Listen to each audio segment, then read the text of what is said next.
Jeb Stuart Magruder was an American businessman and political operative in the Republican Party when he joined the administration of President Richard Nixon in 1969.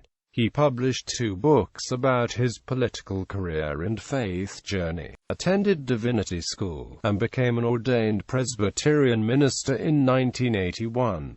He served the church for the remainder of his life. He served Nixon in various capacities, including helping manage the president's highly successful 1972 re-election campaign. During that time, Magruder became involved in the Watergate scandal of the early 1970s. As a deputy director of Richard Nixon's Committee for the Re-election of the President, Magruder pleaded guilty to conspiracy and served time in a federal prison for his actions. Magruder was the second official in the administration of President Richard Nixon to plead guilty to charges of burglarizing the Watergate Complex. In 1974 he published an account of the Watergate affair. In prison, Magruder reconnected with his faith. Afterward he attended divinity school and became ordained as a Presbyterian minister. He was called to serve in several parishes, including as chief minister in a Lexington, Kentucky church. During these years, Magruder also spoke publicly about ethics and his role in the Watergate scandal. In the 1990s and early 2000s, he gave interviews in which he changed his accounts of actions by various participants in the Watergate cover-up. Some of his assertions have been challenged. Early life. Jeb Stuart Magruder was born and grew up on Staten Island, New York, where he was an honor student at Curtis High School. Magruder was an excellent junior tennis player and swimmer, among the best in the greater New York area. He was educated at Williams College, where he received his Bachelor of Arts in Political Science in 1958. He represented Williams on the varsity swimming team and set several regional records. Magruder served with the U.S. Army for 21 months, and was stationed in South Korea as a private first class. He served during an intermission from his studies at Williams College. After he began his business career, he returned to graduate school, earning a Master of Business Administration degree from the University of Chicago. Early career. Magruder worked for IBM after college, and has said he did not enjoy it. He moved to San Francisco to take a position with the Crown Zellerbach firm, where he worked in its sales and marketing department. Later he started his own consumer products company. Marriage and family. He married Gail Nicholas on October 17, 1959, in Los Angeles. The couple has 4 children. They were divorced in 1986. Magruder married Patricia Newton on February 28, 1987, in Columbus, Ohio, where he was serving as a Presbyterian minister. They were divorced in May 2003. Business career and politics. In the late 1950s, Magruder moved to Kansas City in a transfer for work. He became involved there as a campaign manager for the Republican Party during the 1960 election campaign, working as chairman of an urban ward. Magruder moved to Chicago for his MBA studies. Afterward he shifted from IBM to the consulting firm Booz Allen Hamilton. In Chicago he remained involved with the Republican Party. His first major political job was managing the successful 1962 primary campaign of Donald Rumsfeld for the Republican nomination to the United States House of Representatives, preparing for the election in Illinois' 13th Congressional District.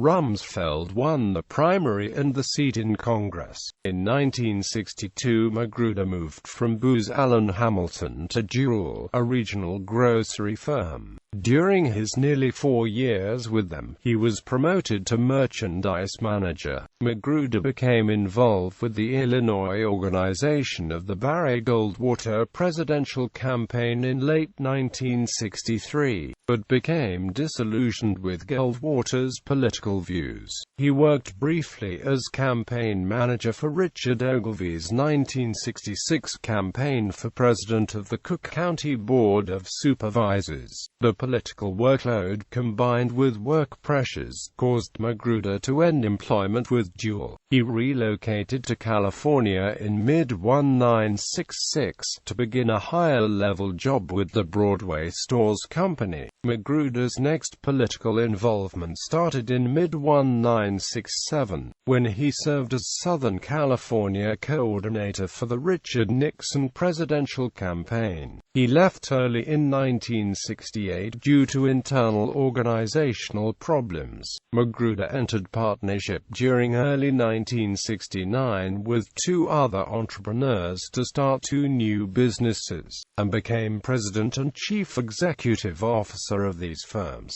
Joins White House star. Magruder, while working in Los Angeles as a business executive, was approached through Republican acquaintances and asked to interview to join the White House staff. He was appointed to the White House staff in 1969 at age 34 as special assistant to the president. Like some other private sector executives, he took a pay cut to join public service.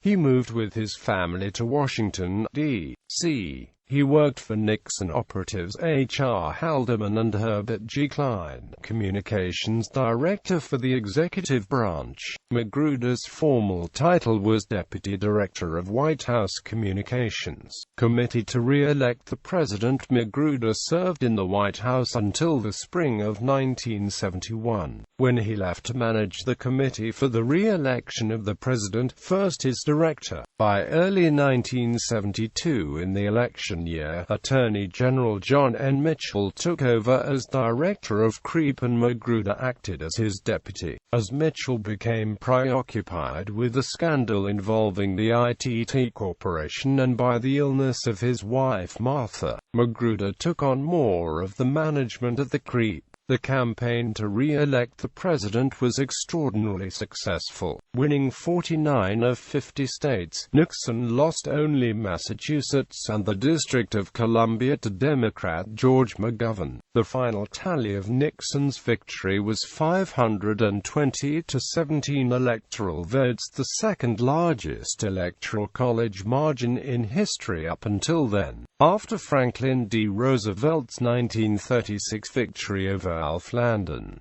Managers. 1973 inaugural. Magruder worked as inaugural director from October 1972 to arrange Richard Nixon's United States presidential inauguration ceremony and celebration. In January 1973.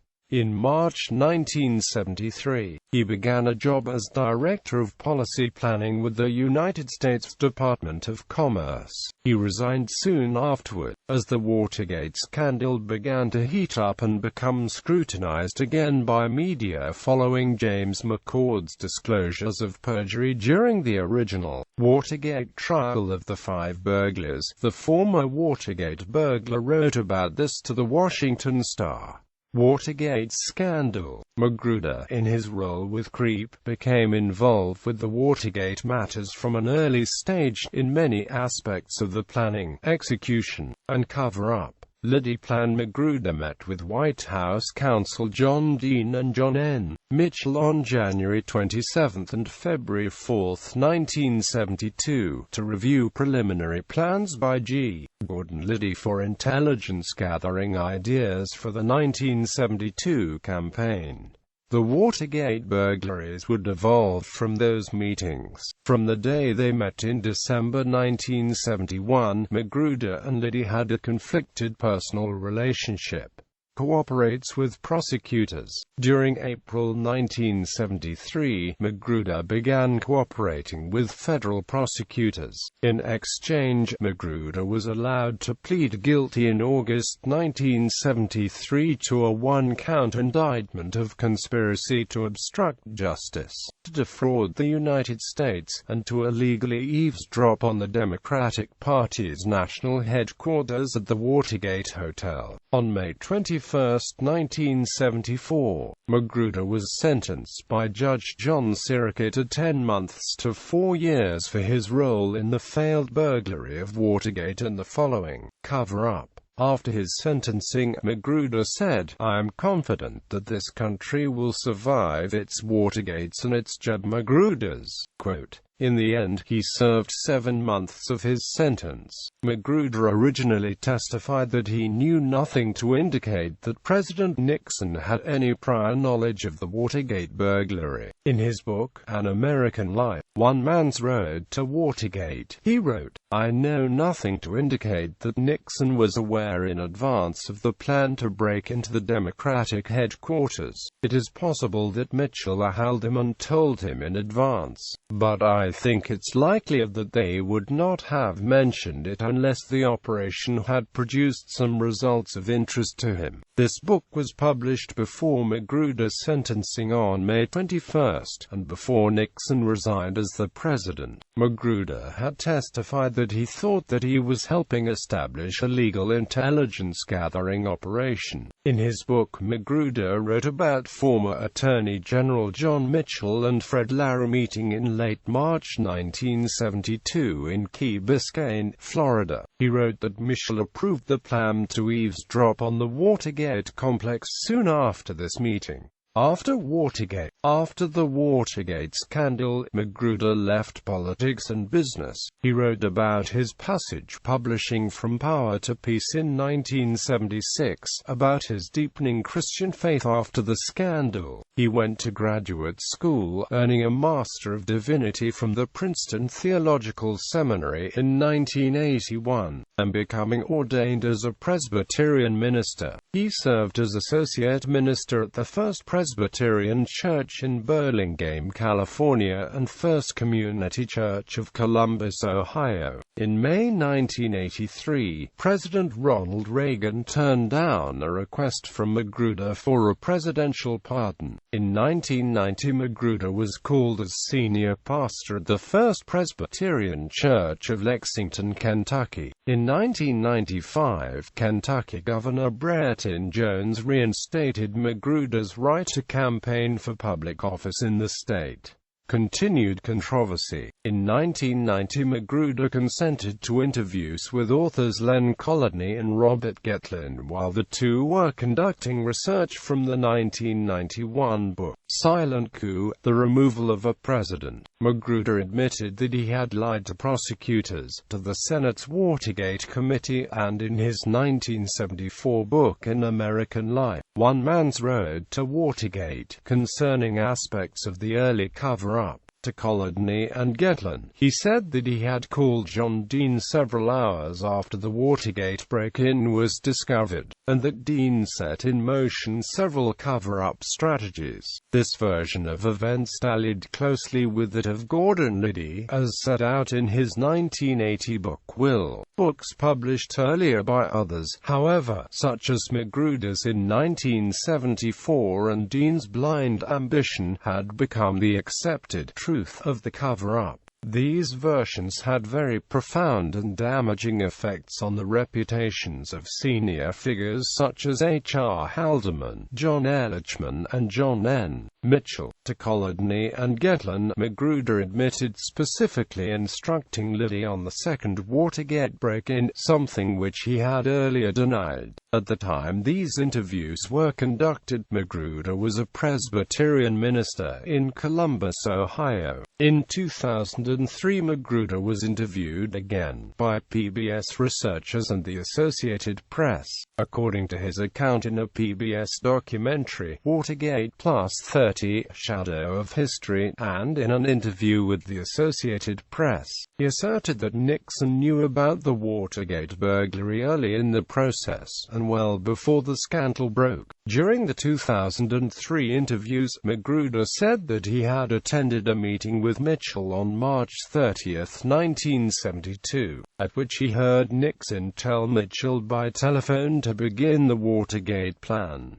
This account, however, has been contested by Fred LaRue, who was the only other person present at the meeting in which the alleged telephone call from Nixon to Mitchell occurred, has said that no telephone call from Nixon to Mitchell took place during this meeting. Magruder was the only direct participant of the scandal to claim that President Nixon had specific prior knowledge of the Watergate burglary, and that Nixon directed Mitchell to proceed with the burglary. These statements contradicted Magruder's earlier accounts that the cover-up had reached no higher in the administration than Mitchell. In his 1974 book, Magruder had said that the only telephone call from the White House during this meeting came from H.R. Haldeman's aide, Gordon C. Strachan. 16 years later, in the August 7, 1990 interview with Colodny and Getlin, Magruder changed his account, claiming that the telephone call from the White House came from Haldeman himself. In 2003, Magruder changed his account again, saying that President Nixon had telephoned Mitchell at the Key Biscayne meeting. Later years. On July 23, 2007, Magruder was hospitalized after crashing his car into a motorcycle and a truck on State Route 315 in Columbus. It was later reported that Magruder had suffered a stroke while driving. He was charged with failure to maintain an assured clear distance and failure to stop after an accident collision. Magruder pleaded guilty in January 2008 to a charge of reckless operation stemming from the crashes with two vehicles in July. His license was suspended and he was fined $300. Death. Magruder died in Danbury, Connecticut at age 79 on May 11, 2014 due to complications from a stroke.